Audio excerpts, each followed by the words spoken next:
to AP Gov lecture again. Here we're going to talk a little bit about fiscal federalism and more specifically the grants that you need to be familiar with. You've all heard of grants. You talk about getting grants for college or grant money for schools. Mundelein High School gets grant money, for example, for infrastructure and different technology programs and things like that. But fiscal federalism kind of starts in the 1970s, and we still have it today. But it's a way to influence the states to adopt certain policies by withholding money or giving them money for certain programs. All right. So we kind of call it the carrot and stick routine. Okay. So you need to know that a grant is a grant in aid, basically. All right. And it's money that the federal government gives states or cities or schools, whatever, for specific programs. The first grant program, as we know, was the Moral Land Grant Act, which created the University of Illinois, University of Iowa, and so on. Railroads were built this way, canals, and so on. But any type of project comes money from the federal government to the states. All right. Categorical grants is the first type of grant we need to be familiar with, and they are for a specific purpose. So the federal government will say, you have $300 million that you have to spend on school lunch programs for poor kids. And a state cannot say, well, we're going to take that money and spend it on computers for, iPads for all the AP kids. They would have to spend it on school lunch programs. There's no leeway with how a state spends the money. So there's a lot more red tape. It's a lot more restrictive as to how states can do it, but it does get programs implemented with money from the federal government. Right now, Medicaid is a categorical grant, which is health care for the poor. It has to be spent the way the government tells them to do that. Okay, you see Medicaid down here. Sometimes they have matching funds where a state will apply for a grant. Federal government will say, okay, we'll give you $200 million for this program, but then you have to kick in another $200 million to match that. All right. Now, block grants are becoming more and more popular, and this gets to be used in a broad category. So the federal government will give a block grant for education, and it will tell a state you can spend it on education, but you can spend it any way you want. If you want to buy iPads, you can do that. If you want to redesign your curriculum, you can do that. You want to build a new football stadium, you can do that. So the states can spend it however they want as long as it's in that category. All right, or I don't want to say category, as long as it's in that policy area. So a block grant for transportation, states can build any road they want, however they want to do it. All right, so states like these, Republicans especially like these because it gives states more control, keeps Washington and the federal government out of the equation. Okay, revenue sharing is a term that kind of started under Johnson and Nixon.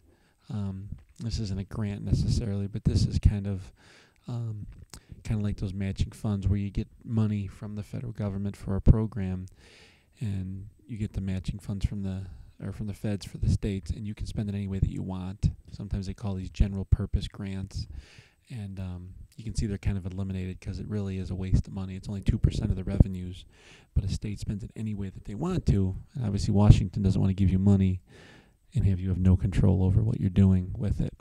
All right, and finally, mandates, which is part of fiscal federalism. This is where the states have to comply with a policy. This was on the earlier lecture.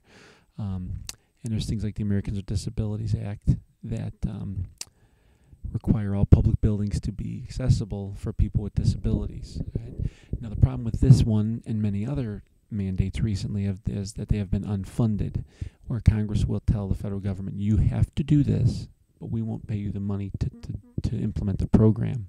So there's a mandate, which you comply with this policy, and we'll give you money for it.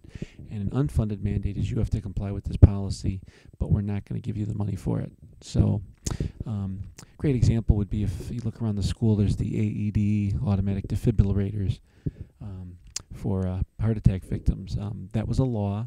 It's actually passed by the state, not the federal government, but it required those to be put in all schools. In the event a kid has a heart attack, they can be saved by this. Federal government didn't give states any money to do that, so now Mundelein is on the hook to buy, X number of these machines and put them around the building, and portable ones. and the money's not there to pay for it, so they have to pay for it out of their own funds, which reduces money they have for other projects and stuff like that. So that's an unfunded mandate at the state level. Federal level would be Americans with Disabilities Act. Every school has to have an elevator. They didn't give you the money to build the elevator, but you had to put those into any new buildings that was built, or you had to put ramps into old buildings, wide bathrooms. You might remember the old bathroom by the main gym had, at least in the guys' bathroom, had 2 stalls in it, or 2 toilets in 1 stall, and that was because to comply with the Americans with Disabilities Act, they didn't have a wide enough bathroom, so they had to rip out the divider and just have 2 stalls or 2 toilets in 1 stall. I'm sure the girls look the same way. So that's kind of examples of some mandates and unfunded mandates that you need to be familiar with. The way I kind of like to think of these is going back to the categorical grants.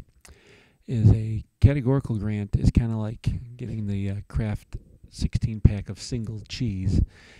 The government is giving you the cheese, but they're telling you how big it has to be, and and how you package the slices.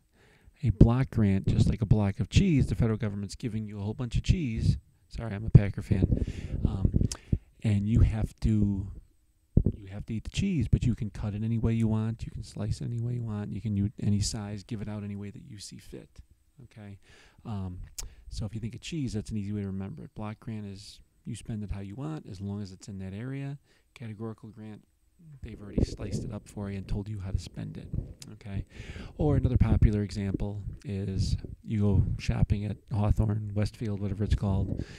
Mom and Dad give you $100, right? If they give you $100 and say, "Hey, Johnny, have a good time," they've just given you a general purpose grant. $100, you spend it any way you see fit.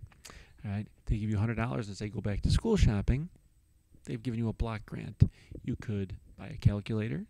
You could buy an iPod Touch. You could buy new clothes. You're going back to school shopping, all right?